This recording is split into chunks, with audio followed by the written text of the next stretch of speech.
in the second week of December, Holy Family Church Kachang will be giving an Advent formation on the four last things: death, judgment, heaven, and hell, with teachings also on purgatory.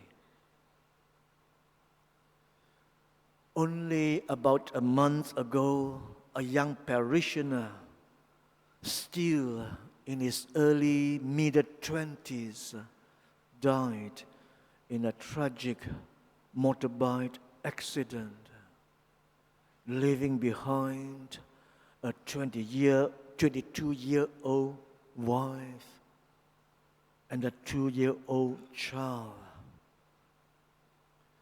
In every funeral services we attend, we are reminded of the reality of death. That we will die is an absolute certainty.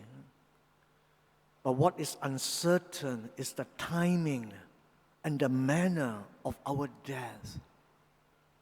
For this young man, the timing and the manner of his death was totally unexpected.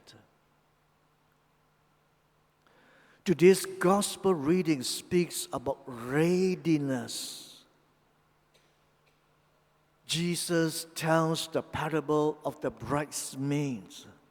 5 were foolish and 5 were sensible or wise.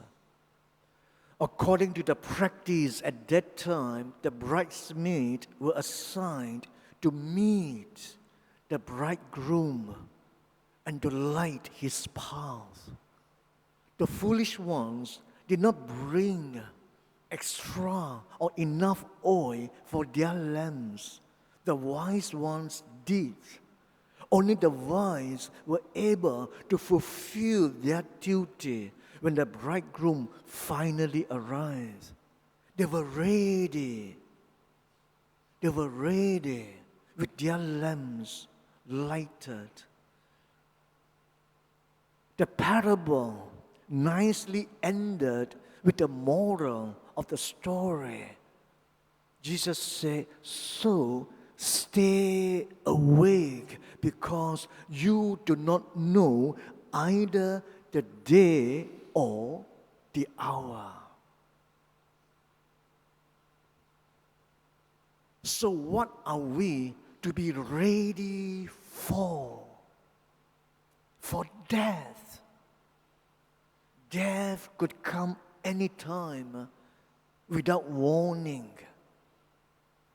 My own sister died unexpectedly, suddenly, of brain hemorrhage about 3 months ago. We have to be ready to meet God when the time comes. Some people meet death willingly enough, while many do not. Many, of course all, may want to enter the kingdom of heaven, but not many may be willing to go now. Why? Maybe we are not ready yet. Come exam time, let's say Tuesday, tomorrow is Deepavali. Many students will be well prepared and ready, and they will feel very calm. At the same time, many will not be well prepared and ready for the exam. They will feel fearful, anxious, and worried, not well prepared, not ready for the exam. Paradoxically, our readiness to face life daily is what also makes us ready to face death, Because it is when we live life in its fullness, when we live life in the Spirit daily, that we are most ready to meet God anytime. I once asked in a catechism class, how does one go to heaven? And a girl raised her hand and said, one has to die. The answer is correct. One has to die. Death is the gateway to life. And living life in its fullness, in the Spirit, is really dying every day. This is how Jesus lived his life and taught us. He says, unless a grain of wheat falls to the ground and dies, it remains just a grain of wheat. But if it dies, it produces much fruit. There are at least some basic things that can make life fuller, life in the Spirit really meaningful and effective, such as living a contented, simple, healthy lifestyle, loving fellowship with our loved ones and friends, humble, loving community service, a work or ministry that one enjoys doing, and that one has lived a life of significance, able to make a difference in the lives of people, able to make a difference in the community. So, sisters and brothers, there are higher spiritual values than merely living a very complacent and comfortable life. That's why in our church we have heroes of faith, martyrs, saints among us, because these are the people who have literally died so that others may live. So life in the Spirit or in its fullness does not mean eat, drink, and be merry, for tomorrow we died. No. Living is dying every day. Dying to our ego, dying to our attachments, dying to our unhealthy, sinful habits. Then, of course, eventually comes the end, our physical death. But the end is just the beginning of new life. Death is not a door into the dark. It is a dark door into the light.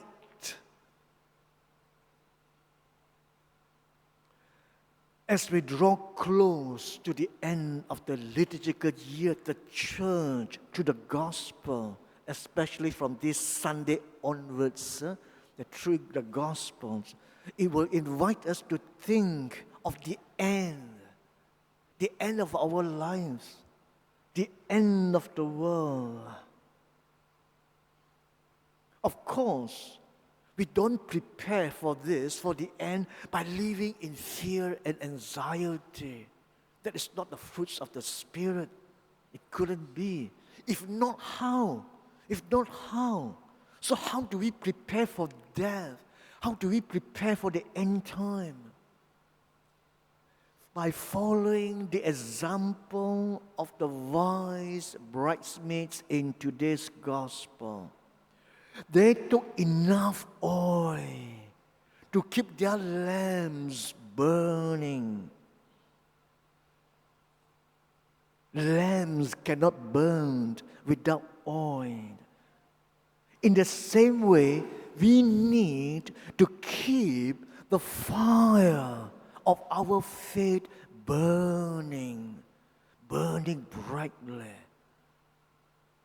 I repeat, we need to keep the fire of our faith burning brightly.